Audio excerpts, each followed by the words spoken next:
Hello friends, তো প্ৰিয় কথা পাতি HS 2027 দিবলৈ গৈ আছে। তো তেওঁলোকৰ মনত এটা ডাঙৰ প্ৰশ্ন আৰু প্ৰশ্নটো হৈছে যে এইবাৰ 600 মানে 600 ৰ ভিতৰত এক্সাম হ'ব নে 500 ৰ ভিতৰত এক্সাম হ'ব। মানে আমি যেটো পাৰ্সেন্টেজ এবাৰ ধৰিম এবাৰৰ পৰা, তো সেইটো আমি আউট অফ 600 ধৰিম না আউট অফ 500 ধৰিম। এতিয়া এক কথাত ক'বলৈ গ'লে আমাৰ এক্সামটো 600 ৰ ভিতৰত হ'ব।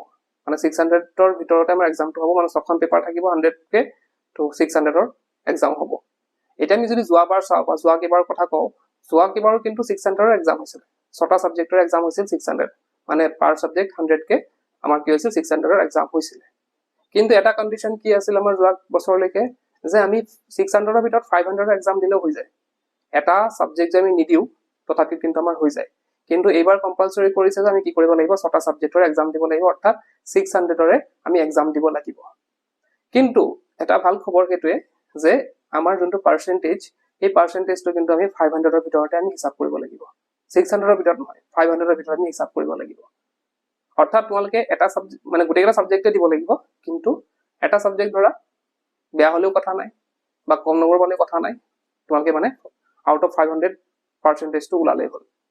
গতিকে হেতুৱে কথা যে এবাৰ কম্পালসৰি কৰিছে যেহেতু 6টা সাবজেক্ট দিয়া, গতিকে আমি 600 ৰ ভিতৰত দিব লাগিব, কিন্তু আমাৰ পাৰ্সেন্টেজটো কাউন্ট হ'ব 500 ৰ ভিতৰত।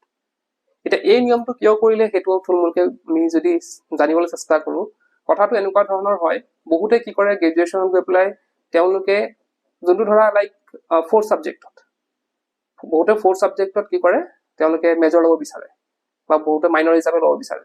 তেনে ক্ষেত্ৰত কি হয়, তেওঁলোকে পাৰ্সেন্টেজটো ভৰাবলৈ দিগদাৰ হয়। তো সেই কাৰণে কি কৰা হৈছে, এবাৰ 600 ৰ ভিতৰত কৰা হৈছে।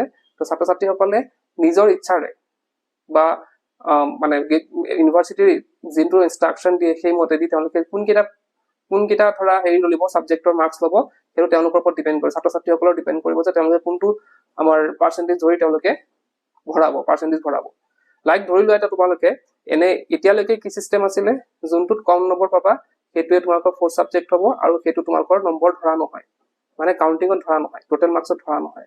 কিন্তু এইবাৰ পৰা মাৰ্কশিটত কি হ'ব, তোমালোকৰ টোটেল মাৰ্কসটো ধৰি দিয়া নহয়, সেইটো তোমালোকে নিজে কাউন্ট কৰিব লাগিব। তাৰ মানে হৈছে যে তোমালোকে কোনকেইটা সাবজেক্ট, কোন 5টা সাবজেক্ট প্লাস কৰি তোমালোকে টোটেল কৰিবা, সেইটো তোমালোকৰ ওপৰত ডিপেন্ড কৰিব। ইয়াতো কন্ডিশন আছে যে তোমালোকে MIL আৰু ইংলিশটো ধৰিবই লাগিব, আৰু বাকি যোনকেইটা 4টা সাবজেক্ট থাকিব সেই 4টাৰ ভিতৰত তোমালোকে কোন 3টা ধৰা সেইটো তোমালোকৰ ওপৰত নিৰ্ভৰ কৰিব। তো এই ক্যালকুলেশনখিনি আমি কিদৰে কৰিম সেইখিনি চাই লওঁ। তো ধৰিলো তুমি 2027 যে HS এক্সাম দিবা, তাতে তোমালোকৰ নম্বৰ এনে ধৰণৰ, ইংলিশত 80, আছামিজত 85, পলিটিকেল সায়েন্সত 70, এডুকেশনত 90, ইকোনমিক্সত 80 আৰু জিওগ্ৰাফিত 90। তো ইয়াতে এনেকে ধৰণৰ নম্বৰ দিয়া থাকিব, কিন্তু ইয়াত টোটেল নাথাকে।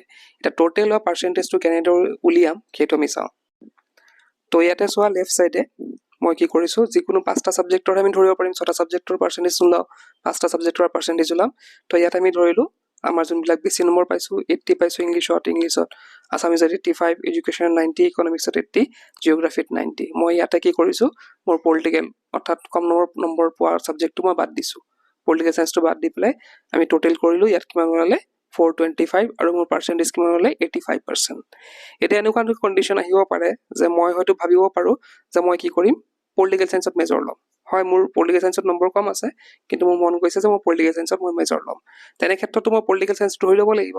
সেকেন্ড কন্ডিশনটো চোৱা, মানে ৰাইট সাইডে যোনটো কন্ডিশন দিয়া হৈ আছে তাতে চোৱা মই পলিটিকেল সায়েন্সটো ধৰিছো, কাৰণ মই পলিটিকেল সায়েন্সত মই মেজৰ ল'ব বিচাৰো। তেনে ক্ষেত্ৰত আমি কি কৰিব লাগিব, English, Assamese, political science, education আৰু জিওগ্ৰাফিৰ নম্বৰটো প্লাস কৰিব লাগিব। আমি তেতিয়া বাদ দিম, ইকোনমিক্স বাদ দিম, কাৰণ আমাৰ কি সেকেন্ড লোৱেষ্ট আমি মাৰ্ক ক'ত পাইছিলো, ইকোনমিক্সত পাইছিলো। গতিকে আমি কি কৰিলো, ইয়াতে ইকোনমিক্সটো বাদ দিলো। ইংলিশতো 80 পাইছো, কিন্তু ইংলিশত যেহেতু কম্পালসৰি সাবজেক্ট, সেইটো আমি ইংলিশ আৰু আছামিজ আমি এৰিব নোৱাৰো। গতিকে আমি কি কৰিম, English, Assamese, political science, education আৰু জিওগ্ৰাফি প্লাস কৰি পেলাই আমাৰ টোটেলটো উলিয়াম। তো টোটেলটো আমাৰ কিমান হ'ল 415, আৰু এনে ধৰণে আমি প্লাস কৰিলে আমাৰ কিমান পাম, পাৰ্সেন্টেজ আমাৰ কিমান হ'ব 83%। তো বস্তুটো বুজি পাইছা হয়তো, বস্তুটো কি হয়, এজন মানুহৰে বেলেগ দুটা পাৰ্সেন্টেজো হ'ব পাৰে। মানে মই যেনেকে এটা দেখালো চোৱা, মানে তুমি 85% পাইছা, আৰু তুমি যদি বেলেগ ধৰণে কাউন্ট কৰা তুমি আকৌ 83%ও পাবা। তো বস্তুবিলাক কন্ডিশন ওয়াইজ নিজৰ মতে তোমালোকে হিসাব কৰিব পাৰিবা, বা তোমালোকৰ সিচুৱেশন বেস হ'ব। মানে কোনোবাই মানে যেনে ধৰে ইনষ্টিটিউটে বিচাৰিছে, ধৰা যেনেকে মই এক্সাম্পল হিচাপে দিলো যে তুমি যদি ভাবা যে মই পলিটিকেল সায়েন্সত মানে মেজৰ ল'ম, তেতিয়া তুমি কি কৰিব লাগিব, পলিটিকেল সায়েন্সটো কাউন্ট কৰিব লাগিব।